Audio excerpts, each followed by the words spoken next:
پھر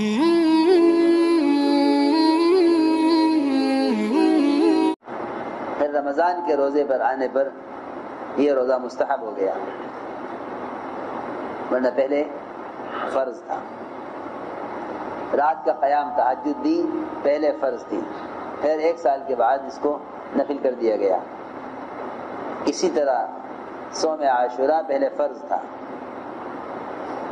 یہود یہ روزہ رکھتے تھے کیونکہ اور یہ روزہ فرعون سے نجات کے شکرانے میں رکھا جاتا تھا۔ آپ نے دیکھا کہ یہود روزہ رکھتے ہیں، یہ کیوں رکھتے ہیں؟ کہ یار ہم اس لیے روزہ رکھتے ہیں کہ اس مہینے میں اس دن ہمیں نجات ملی تھی فرعون سے، اس لیے بنی اسرائیل روزہ رکھتے تھے اس کے شکرانے میں۔ تو آپ نے فرمایا کہ ہاں یہ روزہ ہم بھی رکھیں گے، لیکن ہم یہود کی مخالفت کریں گے۔ صحابہ نے عرض کیا کہ یہود کی تو ہمیں مخالفت کرنی ہے، اس دن تو وہ روزہ رکھتے ہیں۔ فرمایا کہ اگر میں اگلے سال تک باقی رہ گیا تو میں 2 دن کا روزہ رکھوں گا، 9 کو بھی اور 10 کو بھی۔ اس لیے 2 روزے رکھنے چاہیے، 9-10 رکھو یا 10-11 کا روزہ رکھو، 9-10 یا 10-11۔ ابتدا ہوئی ہے انسانیت کی، ابتدا آدم علیہ السلام میں روح پھونکی گئی ہے، وہ اسی دن سب سے پہلا کام یہ ہوا کہ آدم علیہ السلام کے پتلے میں روح ڈالی گئی، اور ابراہیم علیہ السلام کی پیدائش بھی اسی دن ہوئی، اور موسیٰ علیہ السلام کو ان کی قوم کا نجات فرعون سے اسی دن ملی، اور یوسف علیہ السلام جیل سے اسی دن نکالے گئے، اور ادریس علیہ السلام کو ورفعناہ مکان علیہ، رفعناہ مکان علیہ یعنی ادریس علیہ السلام کو اونچے مقام پر پہنچایا، یعنی جنت میں۔ سورج کی تپش کو کم کرایا تھا دعا کرا کے کہ فرشتہ جو سورج پر مسلط متعین ہے وہ اس کی گرمی کو کیسے برداشت کرتا ہوگا جب اتنی دور رہنے والے انسان اس کی گرمی سے پریشان ہیں۔ اللہ سے دعا کی کہ اللہ اس فرشتہ جو تو نے سورج سے متعین کیا ہوا ہے اس سے گرمی کو کم کر دے۔ اس دن فرشتے نے محسوس کیا کہ آج مجھے سورج کی گرمی تپش کم محسوس ہو رہی ہے۔ اللہ نے فرمایا کہ ہاں ہمارا ایک بندہ ہے جسے تیرے لیے یہ دعا کی، ہم نے اس کی دعا پر تیرے لیے سورج کی گرمی کو کم کر دیا۔ کون بندہ ہے وہ؟ کہ وہ ادریس ہے کہ اللہ جب اس نے میرے لیے یہ کیا ہے تو کیا میں اس کی ملاقات نہ کروں؟ کہ ہاں ضرور مل گیا ہو۔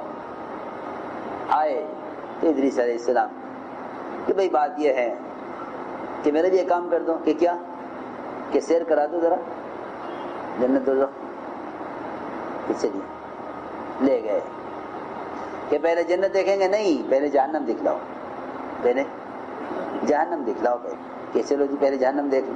پہلے جہنم دیکھی، پلسرات دیکھا، پھر جنت میں گئے، جنت میں ساری جنتیں دیکھی، میری کون سی ہے کہ یہ آپ کی جنت ہے، اس میں داخل ہوئے، لگا اچھا تم جاؤ،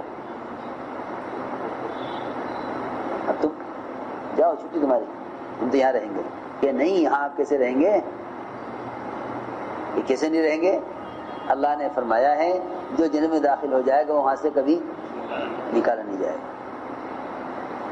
فرشتے نے کہا اللہ نے یہ بھی تو کہا ہے وَإِن مِّنكُمْ إِلَّا وَارِدُهَا كَانَ عَلَىٰ رَبِّكَ حَتْمًا مَقْضِيًّا، یہ بھی تو کہا اللہ نے۔ تو ادریس صاحب نے کہا اسی لیے تو پہلے جہنم ہو کر آیا ہوں، وہاں سے اس لیے گزر کے آیا ہوں۔ ہم تم یہاں سے جائیں گے نہیں۔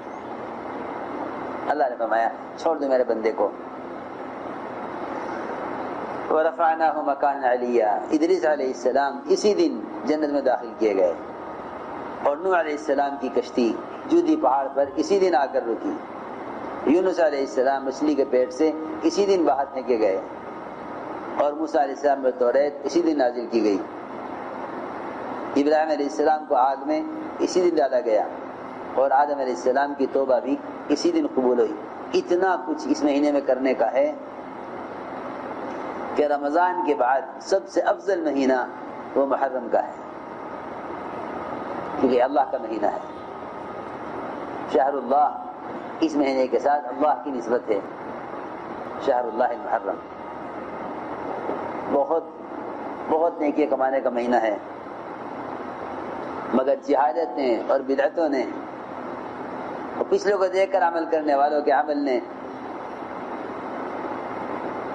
بجائے انفاق کے اسراف پر ڈال دیا، اور بجائے اتباع سنت کے بدعتوں پر ڈال دیا۔ یعقوب علیہ السلام کی بینائی بھی اسی دن واپس ہوئی، یعقوب علیہ السلام کی بینائی چلی گئی تھی۔ یوسف علیہ السلام کا کنویں سے بھی نکالا جانا اسی دن ہوا، اور ایوب علیہ السلام کو شفا بھی اسی دن ہوئی۔ داؤد علیہ السلام کی توبہ بھی اسی دن قبول ہوئی، اور سلیمان علیہ السلام کو سلطنت دی کیا جو کچھ لینا ہے مہینے میں لے لو، جو کچھ لینا ہے اس مہینے میں لے لو، اس دن لے لو۔ قیامت کے دن کا قائم ہونا بھی یہی اسی مہینے میں ہے، قیامت اسی مہینے میں قائم ہوگی۔ حضرت عمر کی شہادت بھی اسی مہینے میں ہوئی ہے، اسی دن